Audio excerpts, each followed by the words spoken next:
بسم الله الرحمن الرحيم. النهاردة هنكلمكم على ازاي تكسب من الحمام، ازاي تمسك فلوس من الحمام. حضرتك البداية الصح اولا لتربية الحمام ان انت ما تروحش تجيب لي جوز، مثلا جوز فلاحي، الحمام البلدي، تجيب جوز شقلباز، كريزليات، جمعيات. الانواع ديت يا جماعة اللي بيربيها ما بيكسبش منها. ليه بقى؟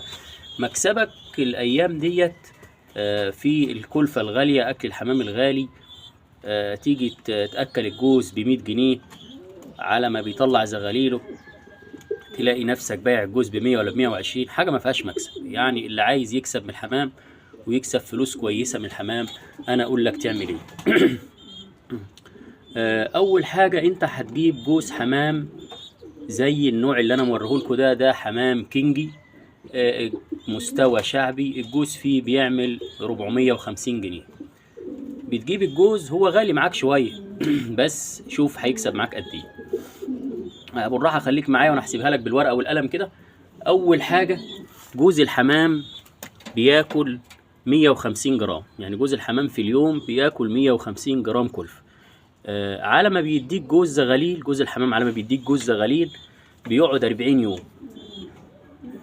40 يوم، 20 يوم 20 يوم راقد على البيض، و20 يوم يديك جوز. 40 يوم لو ضربنا ال 150 جرام في 40 يوم، اللي بياكلهم ال 150 جرام في 40 يوم لجوز الحمام هيبقى 6 كيلو. يعني جوز الحمام ده بياكل معاك 6 كيلو. والحمام الكينج بياكل كتير شويه، يعني بياكل 150 جرام. الحمام البلدي ممكن ياكل 100 جرام، ياكل 120 جرام في اليوم. لا، الكينج بياكل اكتر شويه. يبقى هياكل 6 كيلو كلفه. لو فرضنا بسعر اليوم النهارده كيلو الكلفه المحترم الكويس ب 20 جنيه، يبقى هياكل 6 كيلو في 20 هيعملوا 120 جنيه. يعني الجوز ده على ما يطلع لك جوز حمام هياكل ب120 جنيه. ماشي. هيديك هيديك جوز زغاليل.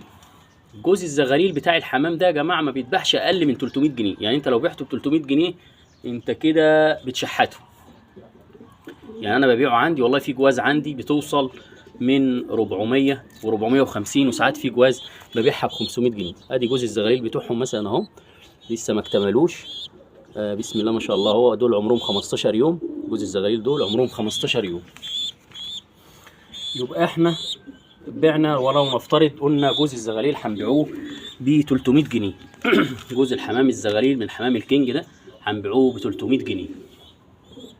يبقى انت اصبح كلفت 120 كلفه، وحط لهم 5 جنيه علاج، يبقى 125 جنيه. 125 جنيه لو طرحتهم من 300 جنيه تمن جوز الزغاليل هيديك 175 جنيه. يبقى جوز الحمام ده هيجيب لك جوز زغاليل هيقفوا عليك ب 300. هتطرح منهم ال 125 تكلفة الكلفة والعلاج، الأدوية اللي بتحطها لهم، يعني سواء فيتامينات أو أملاح أو كده، هيفضل معاك 175 جنيه. طب الجوز ده بيجيب في السنة كام وش؟ بيجيب معايا 8 وشوش، 8 عشوش يعني. يعني بيجيب 16 جوز، بيجيب 16 فرد، بيجيب معايا 8 عشوش ب 8 تجواز. لو ضربنا الثمان تجواز في ال 175 جنيه اللي هم صافي الربح هيديك 1400 جنيه. 1400 جنيه.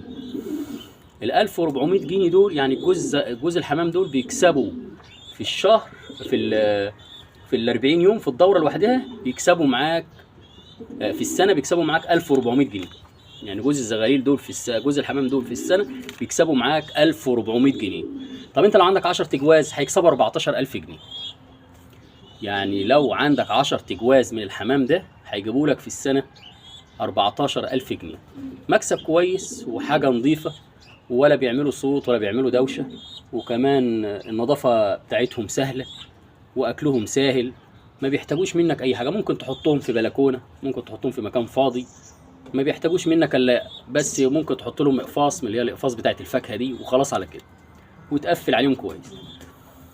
فأنا شايف إن انت بدل ما بتربي حمام تعبان، حمام بلدي بيجيب لك حاجه بسيطه، لا. ده يا باشا عامل زي ايه؟ عامل زي ما يكون انت جايب عربيه ملاكي وشغال بيها في موقف. العربيه الملاكي بتحمل اربع ركاب، لا انا عايزك تجيب ميكروباص سقف عالي يحمل معاك 14 واحد. فهو الحمام ده هو ده بقى الميكروباص. عايزك تشتري حمام زي ده، جوز حمام زي ده يطلع معاك جوز زغاليل اهو، بسم الله ما شاء الله. بتبيع جوز الزغاليل بتاعه. جوز الزغاليل يا جماعه بيوصلوا عندي بيقربوا من 2 كيلو، يعني الزغلول بيوصل كيلو. جوز الزغاليل بيوصل جوز الزغاليل عندي بيوصلوا 2 كيلو على الميزان. لو انت بعت الجوز ب 300 جنيه انت كده عامل واجب مع المشتري. لو انت كلتهم خدتهم انت وكلتهم في بيتك برضو انت الكسبان. لو كل فرد خد حمامة واحدة هتشبعه. انا بكلمك على دراسة جدوى بسيطة للحمام، ممكن تكسب منها فلوس كويسة.